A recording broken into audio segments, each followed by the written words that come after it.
Nous allons voir dans cette vidéo la notion d'équation et plus précisément le vocabulaire.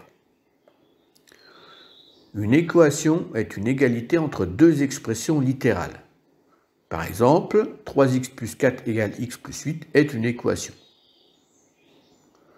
Cette égalité est soit vraie soit fausse suivant les valeurs numériques des lettres que l'on appelle les inconnues. Ici, il y a une seule lettre, la lettre x, c'est l'inconnue de cette équation, dans 3x plus 4 égale x plus 8.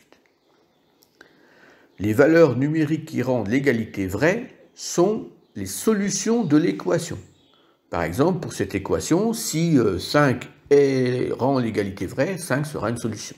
Si 5 ne rend pas l'égalité vraie, ce n'est pas une solution. On va apprendre dans ce chapitre à résoudre une équation d'inconnu x, c'est-à-dire de trouver toutes les solutions de l'équation.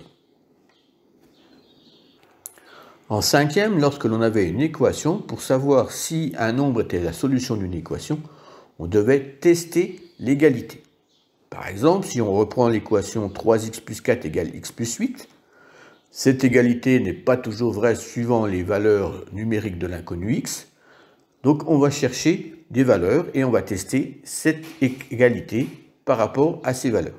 Par exemple, si on prend x égale 1, on va remplacer le 1 dans les deux membres de l'égalité et on regarde si on a une égalité. Donc à gauche, 3x plus 4, on remplace x par 1, ça nous fait 3 fois 1 plus 4, c'est-à-dire 3 plus 4 et c'est égal à 7. À droite de l'égalité, x plus 8, c'est ce qu'on appelle le membre de droite, on remplace le x par 1, ça fait 1 plus 8, c'est donc égal à 9.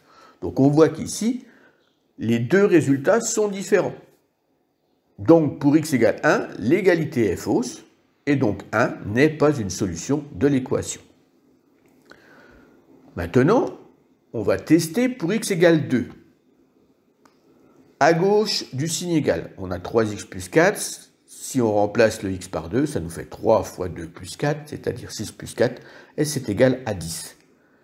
À droite du signe égal, x plus 8 nous donne 2 plus 8, et c'est égal à 10. Donc ici, on trouve bien les deux mêmes résultats. Ça veut dire que pour x égale 2, l'égalité est vraie. Donc 2 est une solution de l'équation.